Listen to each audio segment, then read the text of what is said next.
Today, we are going to be talking about the new Steiner MPSC.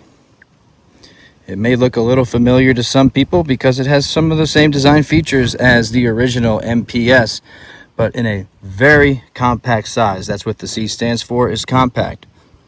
It is still an enclosed emitter. It's got glass on the front, glass on the back. It is a RMSC footprint, so it fit right on my Smith & Wesson 2.0 with one of the plates, and it has not lost zero or moved since I've mounted it, and I got a few hundred rounds through it so far. Taking it out to the range today for a second time to get a more in-depth video. The glass on this dot is extremely clear. The dot itself is very, very bright. That's not even the brightest that it goes. Let's see. That is at maximum brightness right now, and don't know how it's coming up on video, but to the naked eye and in the Florida sun, it's still very, very bright. So it's a very usable daylight bright dot.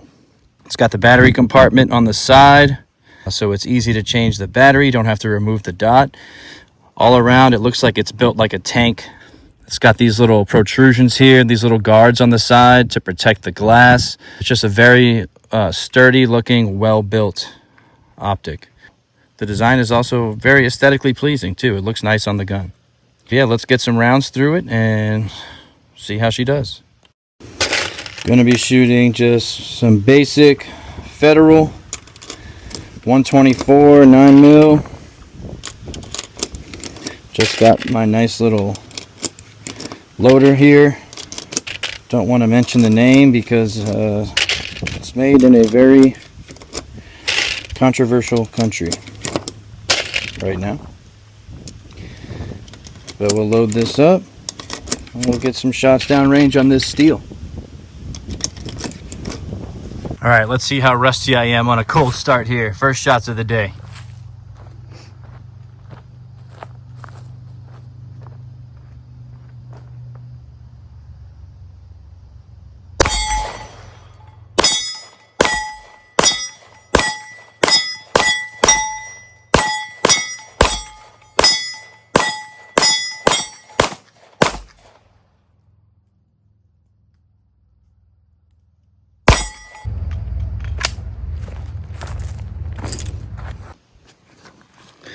So I've had this Steiner for about a month now, and there's only two cons that I've noticed so far.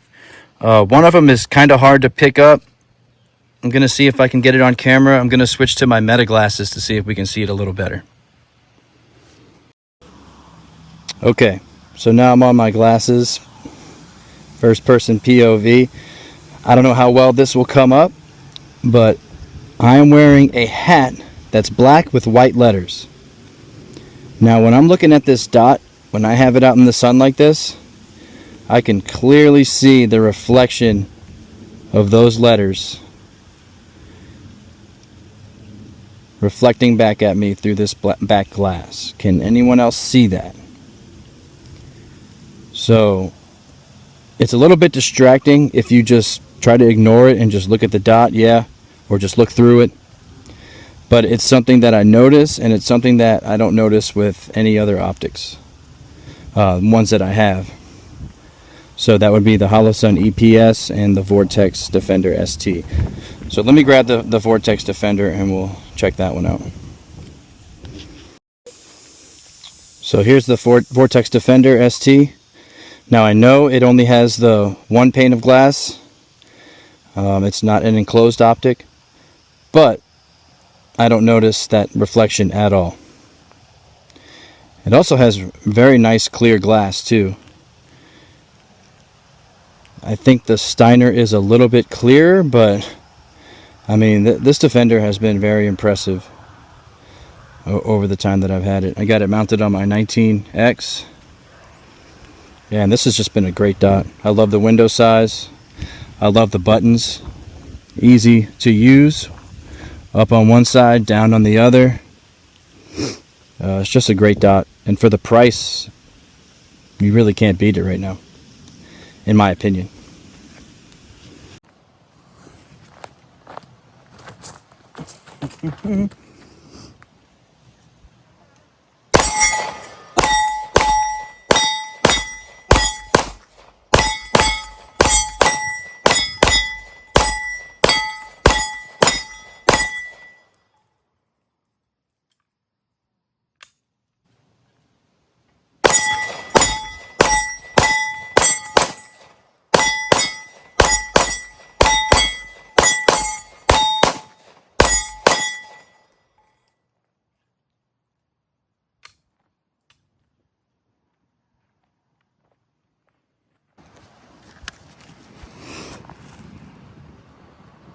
So I don't think my shooting performance has anything to do specifically with the two dots.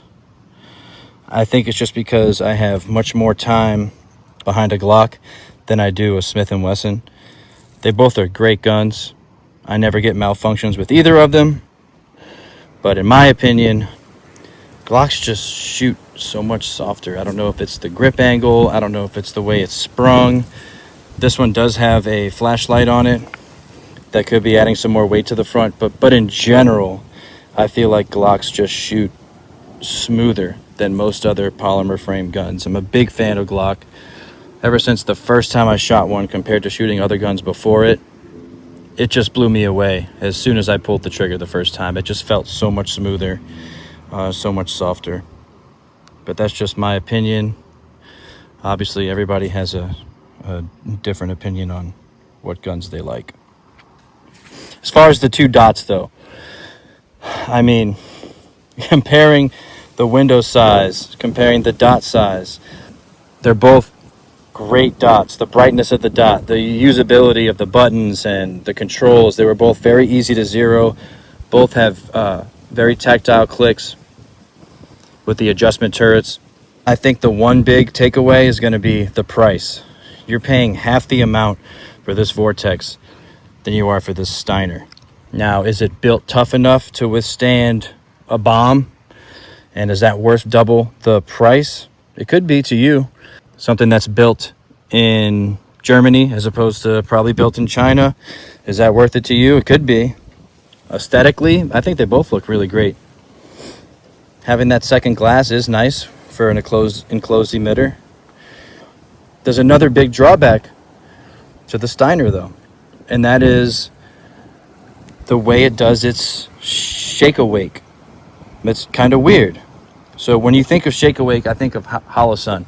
All right, you have it turned on to the brightness you want, and if you set that down, after a few minutes, it goes off. As soon as you pick it up, boom, the dot's back on and at the brightness it was. Sig is the same thing. Pretty sure Vortex is doing the same thing. To me, that's the only way to do shake awake. I mean, what else would you need to do? Well, Steiner came up with something else for some reason. So Steiner has shake awake that goes off after like 2.5 minutes. But in order to turn that shake awake feature on, you also have to turn on the 10-hour shutoff feature. So you hold down the plus and minus button for 10 seconds. That turns on the 10-hour shutoff feature and the shake awake feature.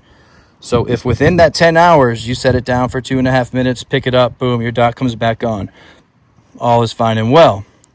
But after 10 hours, say you don't carry this every day.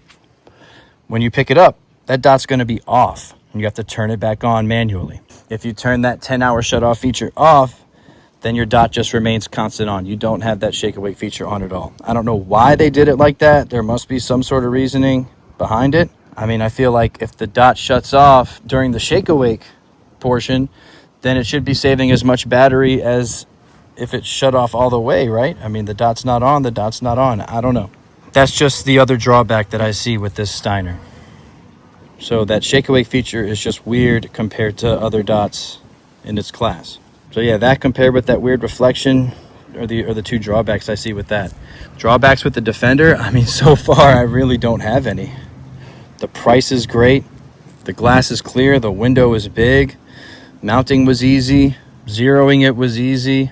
I mean, I really have no qualms with this Defender so far. It's a great dot. So time will tell, I guess. But I love the color. It matches my Glock perfectly. So yeah, let's put some more rounds through both of these, shall we? I always hear like Glocks don't suppress well and stuff. I mean, I never have a problem with them.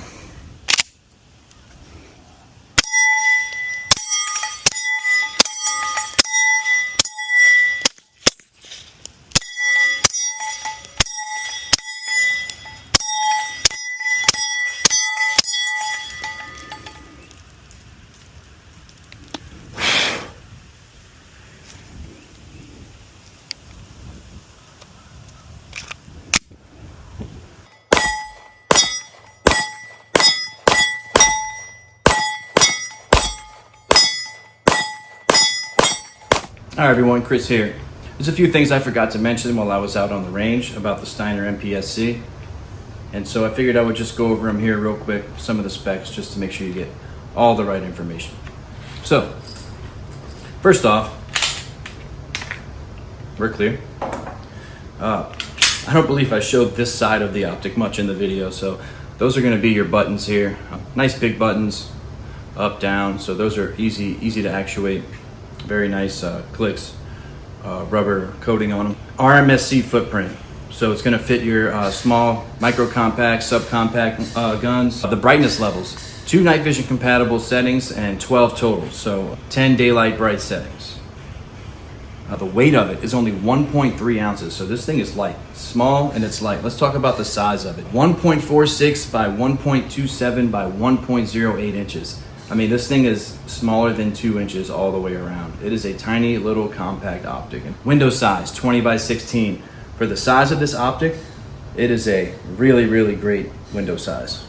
By the way, this Smith & Wesson also has these suppressor height sights, and I can co-witness beautifully with how low this thing sits too. Very low shelf height on this. Hard anodized coating, we know that. Battery life, I talked about the battery and the shake awake technology. On the lowest setting, they're claiming 46,000 hours. So if you do keep it on, then you can get that.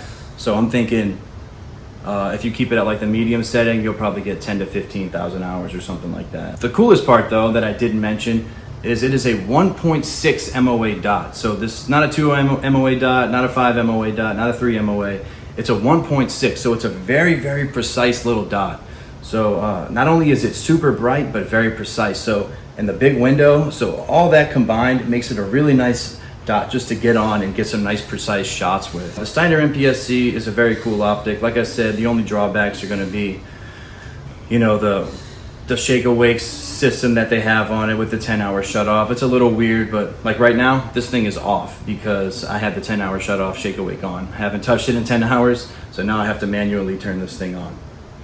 And now it's on. So it's just weird, but it is what it is. Other than that, I think it's a great dot. I think if you're willing to spend the little extra money to get that Steiner name, Steiner quality, Steiner durability, then go for it. The side mounted battery is nice too. So yeah, that'll wrap up the review / product description of the Steiner MPS Compact. Thanks for watching Direct Infringement. I'm out.